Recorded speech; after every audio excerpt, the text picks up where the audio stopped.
as creatives, we know the power of story, but really, if we were to do a documentary just about the science, I don't think that many people would have as many takeaways as you would have because you hear that the AIHA report, which takes into account 27 clinical trials, it concludes that it can cause hyperactivity, inattentiveness, restlessness, sleeplessness, and irritability in some children.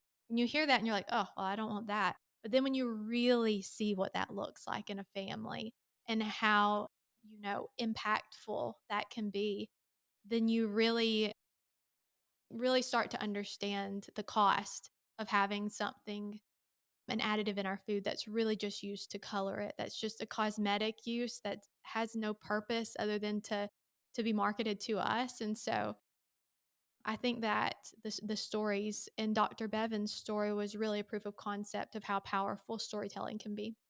I agree with you. And I think for so many families, they're perhaps watching in going, that's me. That's me right there. Okay, so for parents listening in, you go into this beautifully in the documentary, but for people who haven't seen the documentary yet, let's chat a little bit about dyes. What are they made from? Why do we want them out of our food? What's going on here? So a lot of the dyes that they were originally derived from coal tar, and then that's kind of I think how they were originally discovered was like coal tar. They've since kind of moved away from coal tar. I don't think many of them are coal tar derived anymore, but now they're derived from petroleum, like a byproduct of petroleum, and then other chemical methods for making them. But yeah, they're a synthetic man-made substance that, like Whitney said, the only purpose for synthetic dyes are cosmetic. And like, a lot of times we say like they're makeup for our food.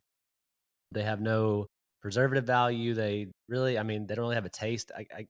If you use too much like food coloring, I'm sure people have done that before where they've colored their icing like to the point where like neon. Sometimes you can kind of taste almost that like chemical artificial taste, but they're not supposed to have a taste. And then they have no preservative value, no nutritional value. Sometimes you'll hear industry say that they are used for like shelf life, and it's not because they have a preservative value, it's that they're talking about the actual appearance on shelf life. So natural colors are much quicker to like change colors, like the longer they sit on the shelf or like get exposed to light and things like that. Whereas synthetic dyes, they do hold color a lot longer. And that's what they're talking about when they're like they help extend shelf life because our food industry has become how much preservatives can we put in something to make it last as long as possible so that it doesn't have to be thrown away, we can make money off of it.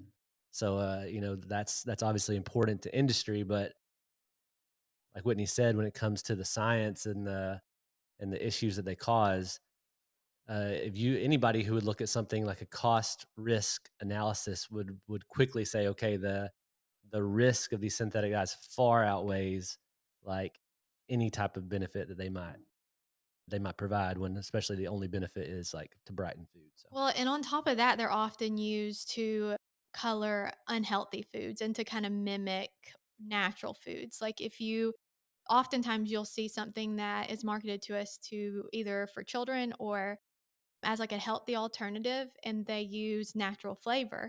Well, natural flavor is colorless. Say it's a strawberry protein shake and they use natural flavor. Well, they haven't used real strawberries, so it's white or oh, you an mean ugly color, artificial flavor? artificial flavor. And so so instead of using strawberries, they'll use an artificial flavor. Well, they need red 40 or red 3 to make it look like strawberries instead of using real strawberries to begin with. And so I think when you look at that and then coupled with the fact that it's so pervasive in children's food and that, they're really playing off of the psychology of children liking brightly colored foods, it really becomes kind of villainous, honestly. Like instead of using real foods, they're just making it neon so that children want to consume it. And especially when you look, I mean, you can get really granular and look at how it's marketed to children, and then it just kinda makes you irk. I mean, as a marketer, I get it. It's bright, children love it, but really, we need to be moving past this place where we're looking at just cost and we're looking at, what are we putting into the world? Is this going to harm the world or is this going to, make the world better? Because we're really getting to a very dark place as a society in terms of mental health and our health outcomes. And we really, as a society, need to be asking companies to do better. Well, like Whitney said too, like sometimes synthetic dyes are used for greenwashing. When like in our story, after we figured out with Atreyu that he was sensitive to dyes, and we were looking at products and trying to eliminate them. Our first step was like taking things out that we could see that dyes were in, like the real obvious stuff. We had an incident where Whitney had these spinach tortilla wraps that she typically used and never thought about it. And Atreyu, like our kids would normally eat just like plain flour tortillas, and they ran out of theirs, and so Whitney used one of hers.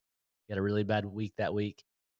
Come to find out, the green in the you would think the green in the spinach tortillas would be because there's spinach in the tortillas, which Yes. there might be a little bit of spinach, but it also had like blue and yellow dye to make it green. So it's kinda crazy to, like, I don't know, it's used a lot of times to market to kids, but then you can also find it in places like that Oh, it's where foods that are terrifying. supposed to be healthy are marketed as healthy, and they have these synthetic dyes in it, so. Oh, and I think I forgot to mention in our story, really the only place our child was consuming synthetic dyes regularly was his daily allergy medicine and the occasional like Benadryl prescription antibiotic.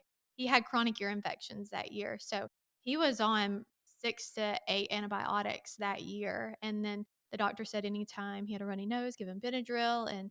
And so we didn't have the sugary cereals and things like that. It was really just his medication, and such a small amount of synthetic dyes had that dramatic of an impact on him.